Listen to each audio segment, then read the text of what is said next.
Have you ever wondered that cleansers could be actually damaging to your skin? Or that you might be aging faster than you need to, and the missing link to superb skin could be the way you're going about cleansing? So I'm going to share with you some do-it-yourself cleansers you can make at home, some of the science and some of what happens to your skin when we cleanse incorrectly, and what some alternatives are. So let's start with what cleansing is supposed to do. So if you wear makeup, we want to get rid of our makeup, and we want to have smooth skin. We want to exfoliate and get rid of dead cells on the skin, and we want to, unblock pores.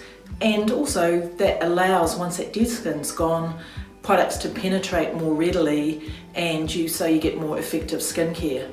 And of course we want a smooth base if we do wear foundation and makeup, so our foundation sits well. So let's begin with what happens. Often really well-intended people, and especially people who've been prone to acne, over cleanse. So often you might be criticised when you're a teenager and you've got acne, and people will call you dirty and unclean. I'm sure anyone with acne's had those labels and been teased at school. And so then we have this obsessive need to cleanse, cleanse, cleanse. What that does is strip the acid mantle. So I'm going to go into a little bit of the background about what the acid mantle is. So bear with me, grab a cup of tea or a glass of wine, and I'll tell you all about it.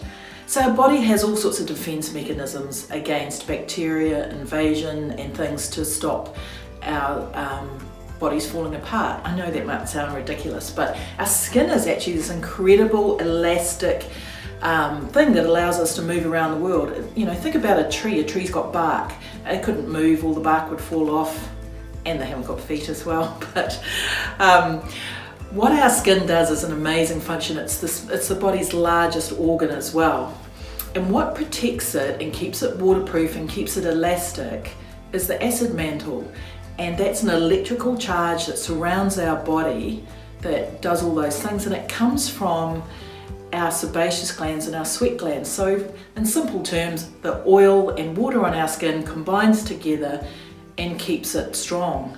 Now you can know what happens when your skin gets dehydrated, really dehydrated. People with eczema, the skin cracks and gets incredibly sore and painful. So that's when your skin hasn't got enough moisture in it and oil balance.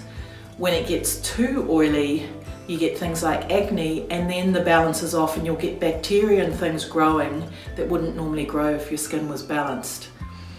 So you don't need to think too much about that, but what you need to understand is that if you get it right and the pH right, which is the electrical charge around the body, it helps make a whole lot of things work better, and it's really great for anti-aging. So a lot of cleansers are very alkaline. So for instance, a soap will be a pH of about 10, and we should be around 6. And that's a scale of thousands and thousands of difference. It might just be from 6 to 10, but the pH is a logarithmic scale. Again, you don't need to know this, but from an electrical charge point of view, it's nearly 1 million times out of whack when you're using something that's a 10 on your skin as to at 6. So please, if you use soap, just use it in your groin area and your underarms. Don't let it get near your face, because it totally disrupts the pH of your skin. And then what we'll do is you get overactive oil glands trying to fix it, and all this energy goes into that.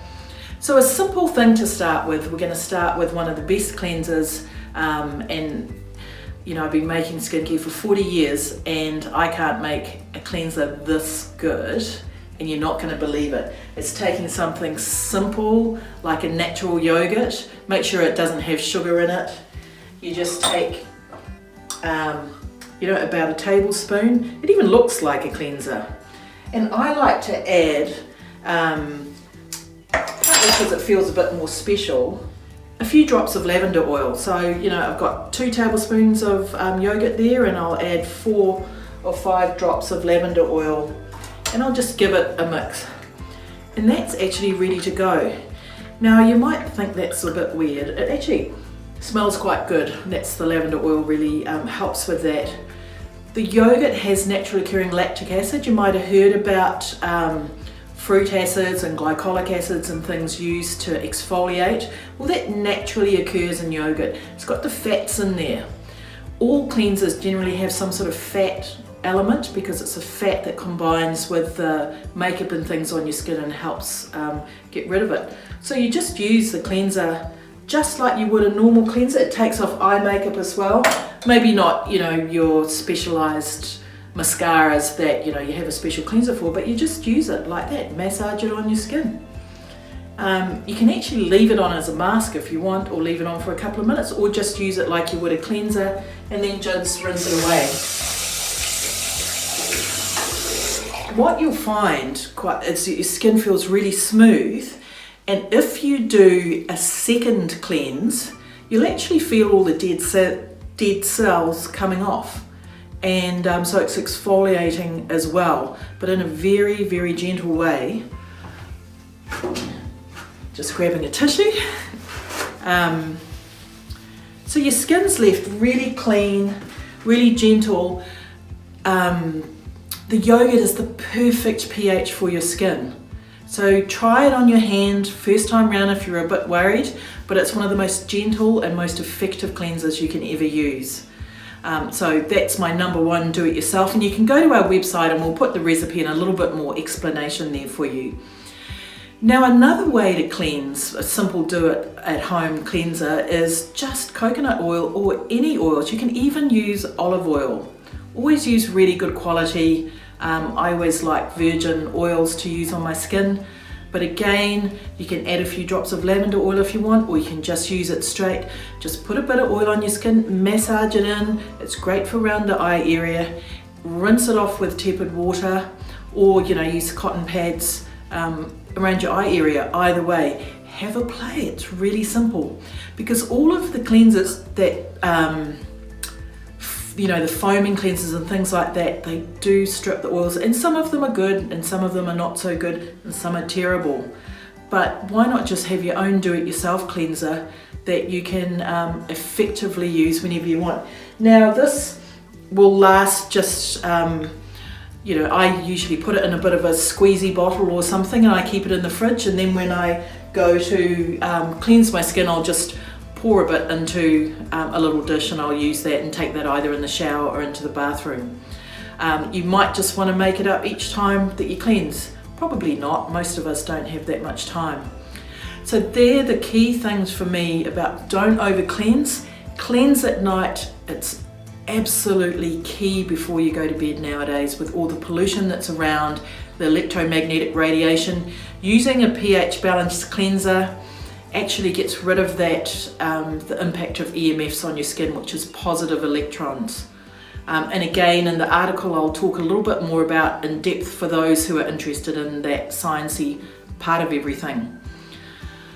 But cleanse at night, add, you know, a serum or whatever your night treatment's going to be.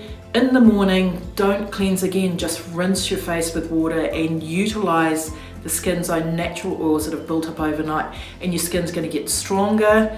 It's always going to have the right pH. You're going to get less things like acne or cold sores or things that bother our skin.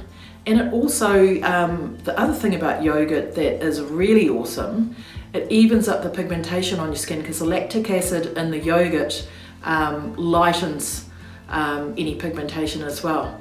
So that's some of the keys to cleansing well, looking after your skin, and working with nature, because we are nature.